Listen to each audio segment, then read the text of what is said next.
We're live.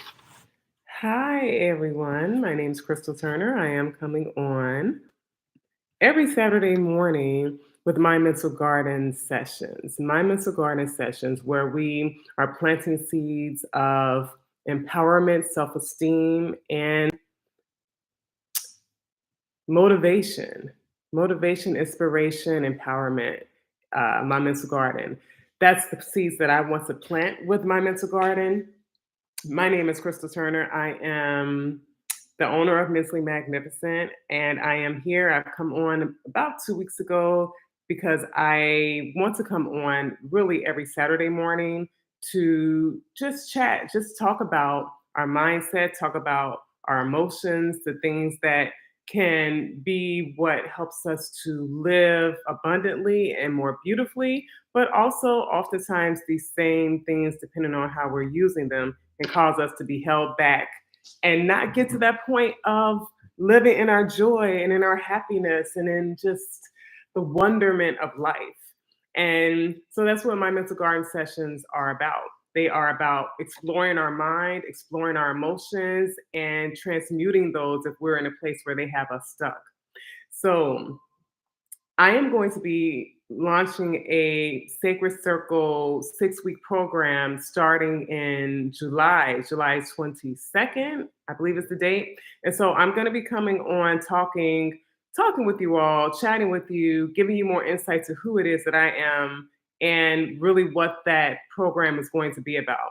But today I am going to talk about my mental garden session. This first session is talking about trauma, challenges, and adversities and how they impact you.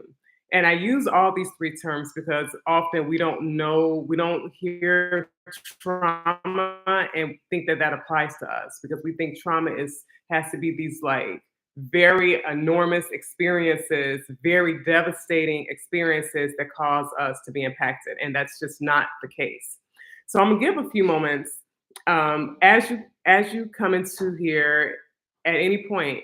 I want you to put what seeds you want to plant. So I mentioned that this is my mental garden. We're planting seeds of inspiration, self-esteem, and empowerment. I probably changed that, but inspiration, self-esteem, and empowerment.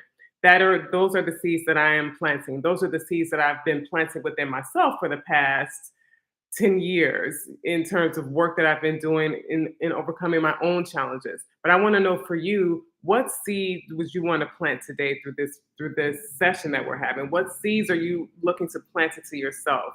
And when we talk about seeds and planting seeds, we're talking about the things that we want to grow. We may have to pull up some things that are growing that are like not doing us any good, that are holding us back, but we want to talk about the intentional seeds that you want to plant, that you want to grow, that you're willing to take the time to nurture so that you can see them come into fruition. So let's let's put that in the chat. What are the seeds that you want to plant? What are the seeds that you want to plant? At times in my past, I've had to plant seeds of courage because I was at a point where I was so afraid. If you listen to my previous live, my fear that I held and that I carry, because I've carried fear for a long time, it really came from experiences early on in my life. And so I had to be at a point to first want to plant seeds of courage for myself to be able to um, do things that made me fearful. And to be quite honest, so much made me fearful. So courage is something was one of the first seeds that I really had to plant. Courage to be able to get to know myself. Courage to be able to challenge the negative thoughts that were placed upon me. The negative thoughts that I accepted. I had to have the courage to challenge those because it can be easy just to accept what someone puts on you. To challenge means you have to stand up and you have to stand out a little bit. And that can be daunting. And that was daunting for me, something that I didn't think I could ever do. But looking back now, I've done so much work with who it is that I am. And that's what I want to encourage you to be able to do. Whatever it is that's holding you back, to be able to be at that point of saying, I'm ready to challenge this. I'm ready to step out of this status quo way of functioning that I've been functioning in. So we're going to talk about trauma today. We're going to talk about trauma and challenges and adversities. We will use these interchangeably because I'm talking about the same thing when I say that. So we're going to talk about what that is. And so for trauma, trauma really is just, and I'm looking at some of my notes because I just want to make sure I am telling you things and staying on course with what it is. So really trauma it can be a very scary experience that you've had that really left you feeling impacted. Even after the scary thing is gone, that experience stays with you. And everyone, if you hear that, everyone has experienced a trauma where you felt like your safety was at risk. Maybe you felt your life was at risk. But definitely, your sense of safety was threatened, and you feel like it's a very scary experience that causes you to sometimes hold on to that a little bit. So everybody's experienced some type of trauma. If you think for yourself, what is an experience that you've had that you can say was traumatic for you?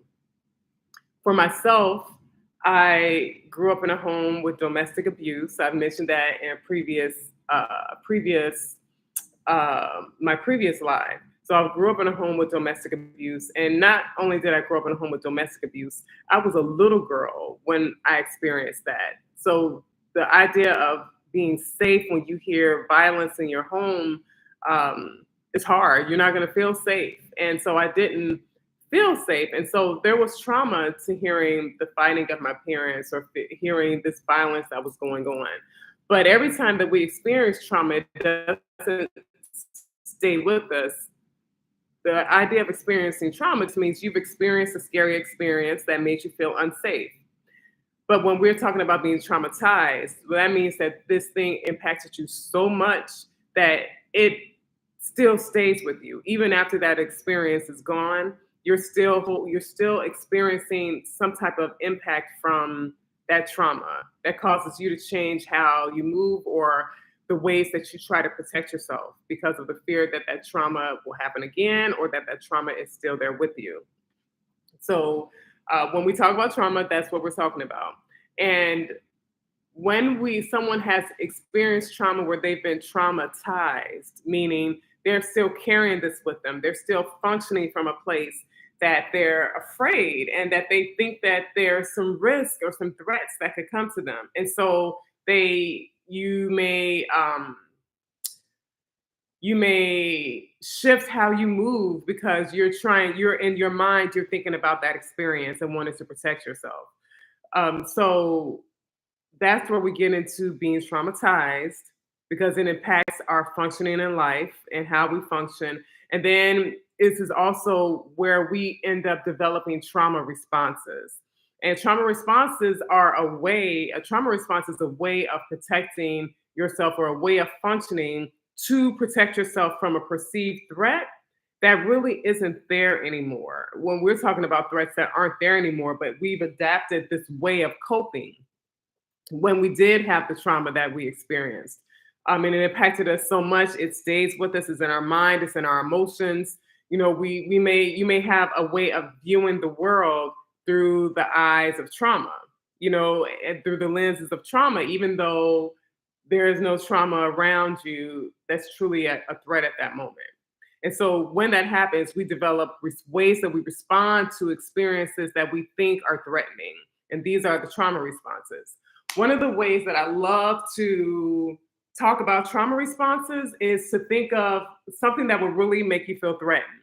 And we could think of being in a place where there's a lion. You come into a space and you're met head on with the lion, right? You're met head on with this lion. If you're met face to face with the lion, there are four ways that you might respond. And those are the trauma responses we'll talk about in my next live.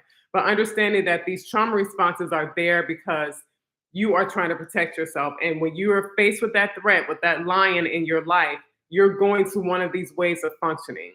But the thing is, again, it's not a lion. It's in our mind, whatever our experience is, could feel like the threat of a lion when you're traumatized. It can feel that threatening, that you really take on these patterns of being so that you can navigate through, survive the experiences that you're having. And for many people, this is a day-to-day way of living, is surviving, because you feel that there's a threat or something that could harm you, and it really causes a lot of stress to our body. And so when we talk about understanding trauma responses and why it's important, it is because when we are functioning from a place of trauma, having trauma responses, functioning from a place where we think trauma is around us, or we feel like this threat is coming to us, this adversity we've experienced, these challenges that we've had that have hit us hard, we sit in a space where we feel threats are around us. And when you feel that, that's not a calmness of being. That's not being able to be present, and look around and just enjoy the beauty of life. That's not what's happening when we're experiencing these types of threats, or we feel like we're have threats around us. We're living in a state of stress when we have these experiences. I know for myself, going back to using my own experience as an analogy, when I was a child, I developed a lot of fear because of the violence that happened in my home. And so I took that view and those lenses, that lens of trauma, I took those with me in a lot of aspects of my life. So even in my social atmospheres, I had on this lens of fear and needed to protect myself, somehow thinking that violence would come to me even in social atmospheres at school, in my friend groups. I felt that there was a threat. And so I was never just naturally relaxed and at ease. There was always a low level of defense up, a level of hypervigilance that I carried, that grew with time. But initially, it was definitely being apprehensive and having this level of fear. And I took that into my social experiences. And I know that I'm not alone in that. So if you're someone who can relate to that, I want you to put Yanni in the chat, which means you are not alone. Yana, you are not alone. You are not alone.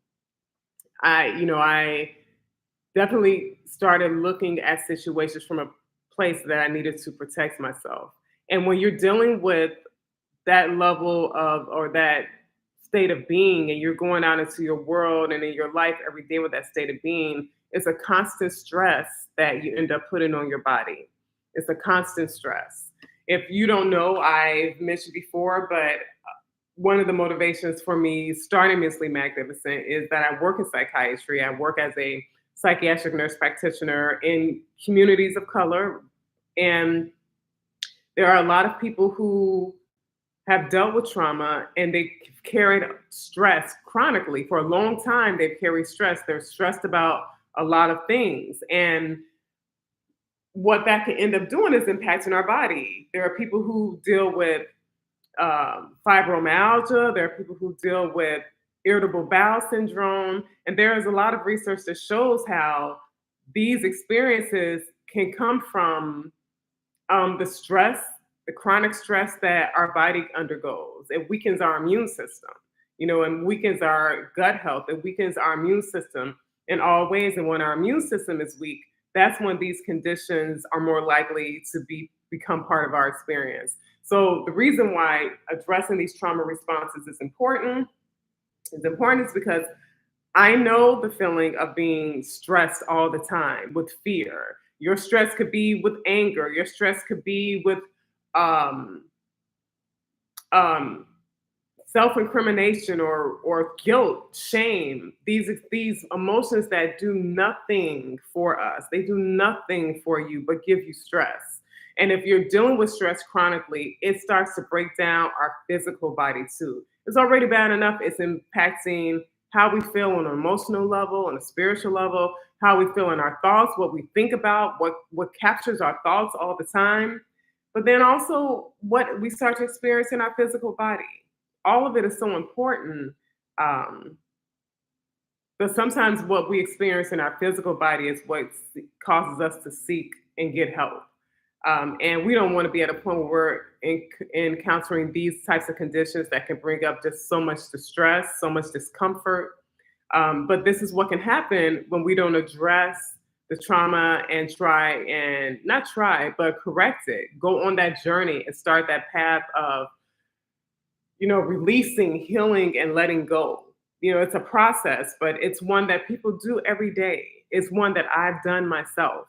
And so to address trauma responses, see how it's showing up for you, it helps you to be able to see yourself. When you're able to see yourself, then you're able to give more attention to that, what it is that you're seeing. So if you're seeing this part of you that you do see functions in stress, that does function from the adversities or the challenges that you've experienced, then this can be very helpful to start addressing, to start that work. And that work first starts with seeing yourself in these ways that you might be responding to the people around you, not just any person either. It could be the people around you who aren't as close to you, but what about the people that you love as well? The people that you love and how you're responding to them, and the guilt that you might have because of how you've responded to them, or just the lack of connection, though you might desire to have more of a connection, how that gets impacted, when we don't see ourselves. But when we see ourselves, we can see how our relationships are impacted.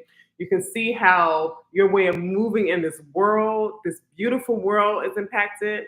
When we're dealing with trauma, me saying that this world is beautiful might be like, girl, there's nothing beautiful about this world.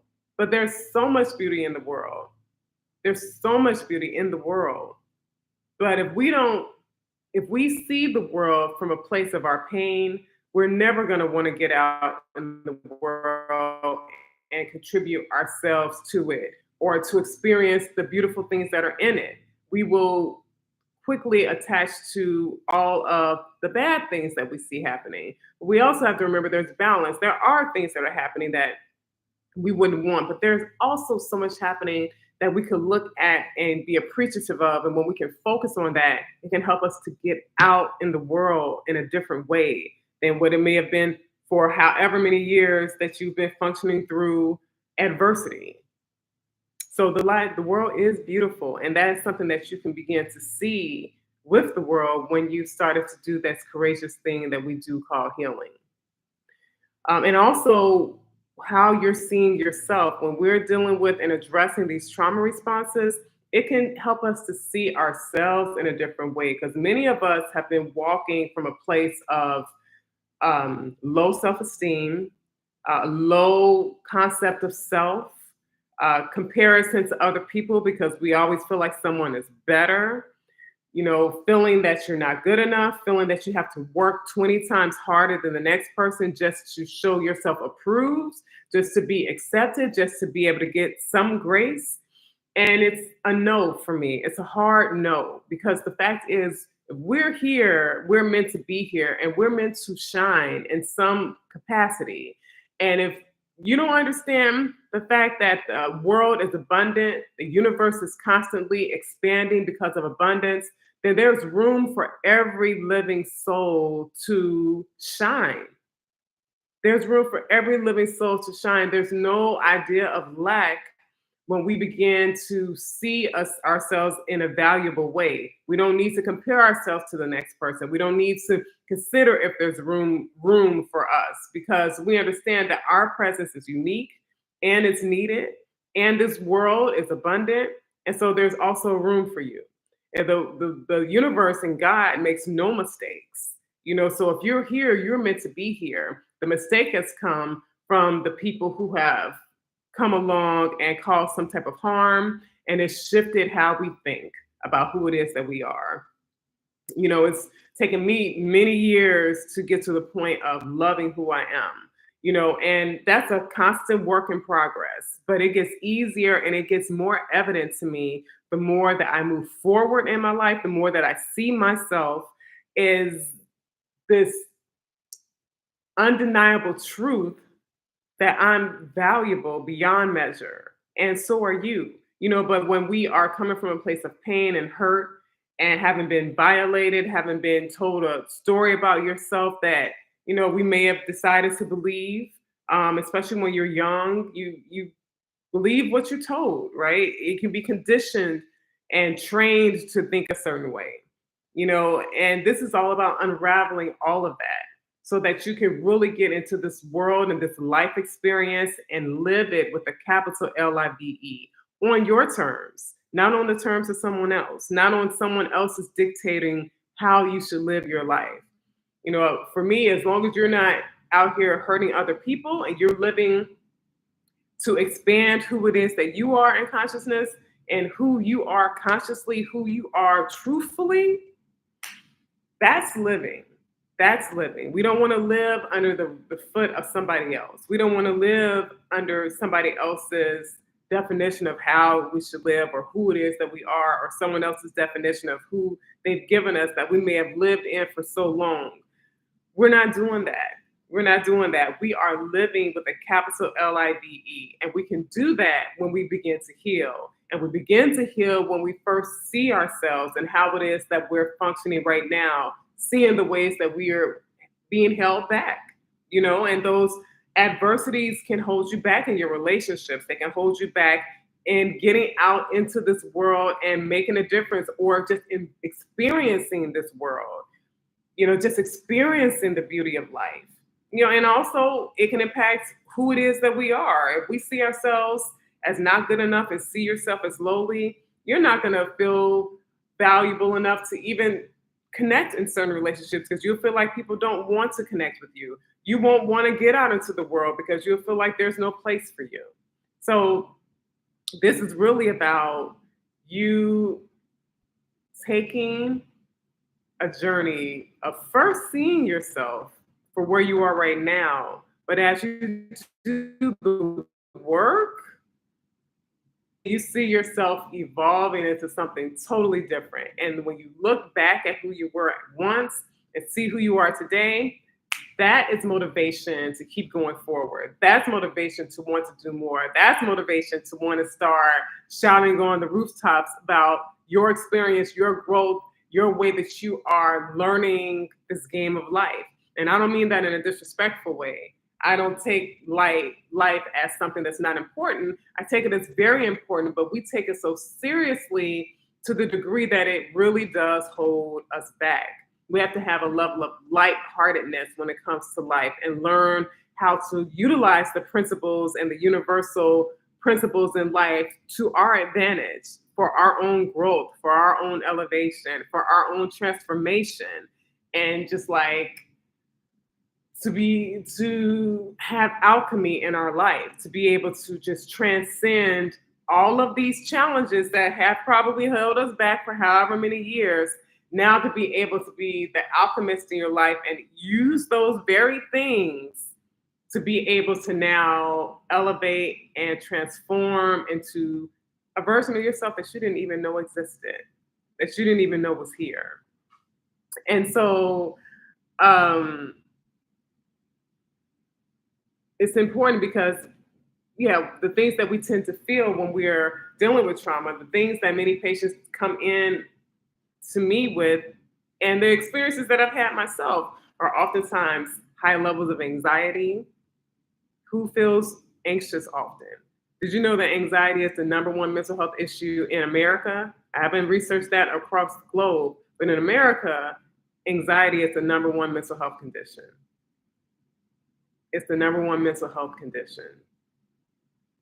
So you're not alone if you're feeling anxious. There's no shame in that. It's just a truth. When we can be in a truth of how we're experiencing something, we help other people to be able to speak their truth too. And I've definitely dealt with anxiety and fear, fear that grew into anxiety, but that's one of the experiences that many people have when they're dealing with trauma is anxiety, high levels of anxiety, moods that fluctuate. You might feel okay one moment, then the next minute you're crying, the next minute you're sad, dealing with a lot of depression. Some people dealing with thoughts of not wanting to be here anymore because they feel like it's just been so much. And those the thoughts that you carry, the emotions that you carry, can feel like a level of torture. It can feel like a level of torture. But one of the things that I've learned is that my mind is my tool. It's my tool to use. For so long, I allowed my mind to use me, to have me, in all types of emotional states, to have me avoiding situations, to have me seeing myself as not good enough. My mind was using me based off of the previous experiences that I had that were not great experiences. I think that's one of the common uh, what's common amongst all of us that we could have in common is that we all have experienced a trauma, or we've all experienced challenges, hardships. All of us have. There's no one walking this earth who hasn't. But the degree to how they impact us, that's different. That can be different. So people who are dealing with trauma, they show up with a lot of levels of anxiety. They don't come into my office saying I've experienced trauma. All these years that I lived, I didn't live saying I've experienced trauma. It's only been within the last 4 years that I've realized that the experiences that I had and the reasons why I constantly dealt with fear, depression, insecurity, wanting to hide, was because I was traumatized. But everyone doesn't use that term. So let's not hold too much onto that term, but understand the challenges that you may have had, the adversities that you may have had, the hardships that you may have had. They can impact how you feel emotionally. They can impact you feeling very anxious or nervous, feeling insecure, feeling sad, feeling depressed, not feeling happy, having issues with your sleeping, impacting your appetite. Some people emotionally eat and may overeat. Some people lose their appetite and don't even have the desire to eat. All these things are part of what people experience when they've had these challenges or these traumas. It can impact our physical health, right? Our medical health. Many people, as I mentioned before, dealing with irritable bowel syndrome, dealing with fibromyalgia, dealing with high blood pressure, high cholesterol, diabetes, these things that come on from stress. And a lot of our stress is in how we feel emotionally, is where our stress starts. It starts from an emotional standpoint. And if we're having these emotions that cause us stress, well, what are the emotions and why are you feeling these emotions so often? Where is that coming from? That's what I'm trying to get to. Where is that coming from? And a lot of times it is the way we feel and what we feel, and then it impacts how we think. All these things become a cycle. They all become a cycle. And so, yes, a lot of people who are dealing with trauma and adversity feel lower nature emotions, guilt, shame, depression, anxiety, worry, um, insecurities, not feeling good about yourself. These are very common emotions that people carry when they've dealt with some adversities that they still carry at this moment, that are, still with you. So you are not alone in that. I can say Yana to you because I've experienced that. I know many people who experience it. The biggest thing that happens is many of us try to wear a mask so that we can function in life because we always feel that the next person is doing better than we are. And we don't know that often the next person next to us is also dealing with something similar. You know, I think that the most important thing when we talk about spiritually is that how much we are have in common as as part of life. We have so many commonalities, but we have so many things that go on that make us feel like we're alone or that no one else is dealing with this thing. But when we get to be in that real spiritual space, we can see that our experiences are not uncommon. There's somebody else who's experienced what we've experienced, and we can see each other. We can then understand each other. We can have empathy for each other. We can support one another, and we can also grow together. Um, my growth has been it's been beautiful. It's been challenging, but man, challenge doesn't mean bad. we think challenge means that we should run away. Challenge doesn't mean that something is bad, because really, if we face challenges, what you're going to see as a byproduct of that, as a result of that, is growth. You're going to see growth in the end. Um,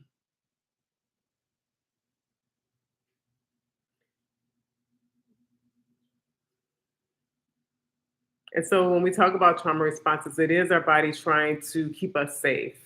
When we talk about trauma responses, and we will delve into these more in my next slide, but we're talking about the fight trauma response, the flight trauma response, the freeze trauma response, and fawn trauma response. So all four of these responses is a way that the body is trying to keep you safe. The body, the mind, is trying to keep us safe because we're functioning from a place of still holding on and believing those thoughts and those experiences that came from the challenging events that we had.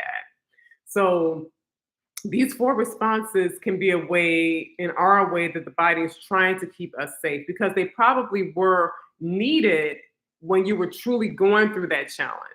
When you were truly going through that challenge, if someone was attacking you, you might have had to really fight. You know what I mean? You really may have had to, that may have had to have been the way that you survived. But when we don't heal from those experiences, move through those experiences, then we still take that way of coping into our adult lives when those traumas aren't still there. But in our mind, in our emotions, it feels like it is still there. But in the reality, it's not. But we can still take on that response because this is what we learned, is what we know. But when we heal, we expand ourselves. We expand, first of all, to see that everything isn't a threat, right? But we also get to expand on how we respond to life and experiences. And even when there are threats, we can even expand on how we deal with those and how we cope. That's the beautiful part of healing. And we add so much more to our arsenal that we can feel balanced in. Even when we're coping, we can cope in a way that still feels balanced. We can address threats and adversities and still feel harmonious and still feel even tempered. We can feel like we can address it and still go on and have a beautiful day after we've addressed an issue. So yeah, I wanted to mention a little bit about the types of trauma responses. And so if you have any questions when you see this live, if you see this later, put them in the chat. Put them in the put them in the chat area, and I will circle back around and I'll answer them. But when you think about adversity, trauma, and hardships, let me know in the chat. Do you feel like you've experienced those, and do you feel like there's something in those experiences that is still holding you back today? Because the truth of the matter is, Yana, you are not alone in that. I am a living testimony to the fact that my challenges from 5 years old, from grade school, they followed me all the way into my 40s. And I'm dealing with those now. I'm evolving from that.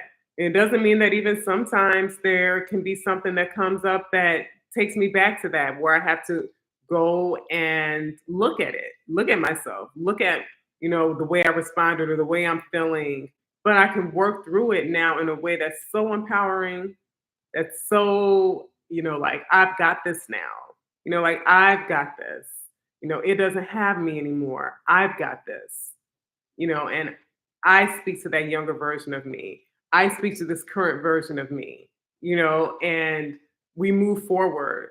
We move forward and we evolve, and we are having a new experience in life, and we're letting go of relationships that don't serve us, and we're bringing in relationships that honor the beauty of who it is that we really are, and that's what I want for you. And that's what Sacred Circle 6-week program is going to be about. It's going to be about utilizing physical ways to treat our body, right?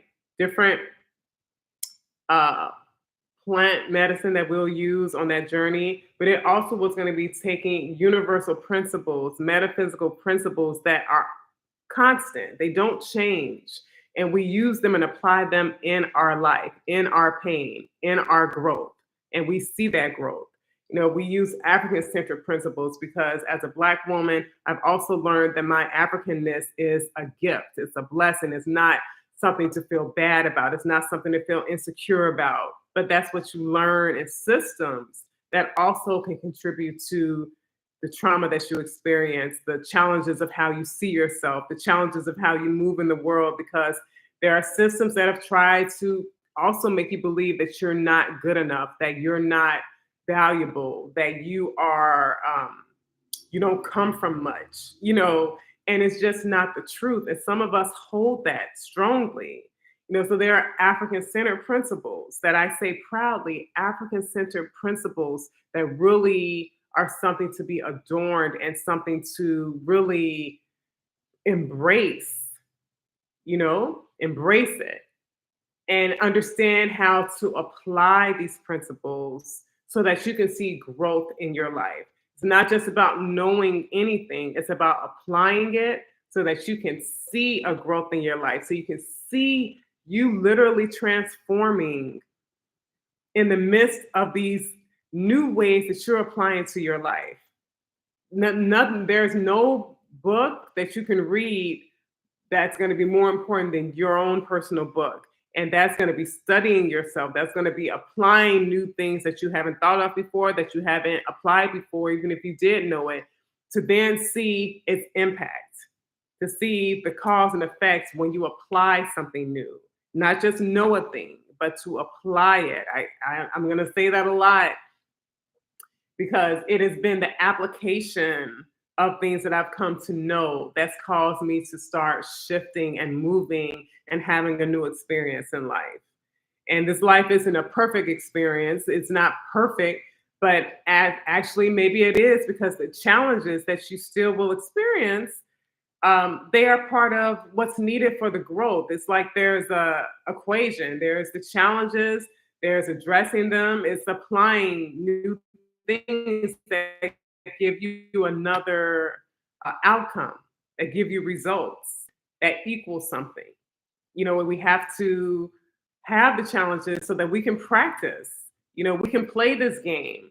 We can have this challenge, apply something new, and see a different outcome. We can compare it to how we dealt with things before, and then now we can compare it to now what we're doing new, and see what the outcomes are, see how things show up different. So that is what I wanted to share with you today. But please let me know in the comment section if you feel like you've experienced challenges, adversities, or trauma that you feel are still impacting you today. That you feel are impacting you today. If you've experienced trauma, challenges, or adversities that you know are impacting you today, leave it in the comment section. And then join me next week, Saturday, as I come back on for another live where I will talk about the trauma responses. We'll delve deep into these 4 trauma responses and how they look, and see if you see yourself in that. See if you see yourself, understand how they impact you, how functioning from these responses limit you. That's my talk today. Thank you for listening. Thank you for hanging out with me. I look forward to meeting with you in a week. Have a beautiful weekend. Bye.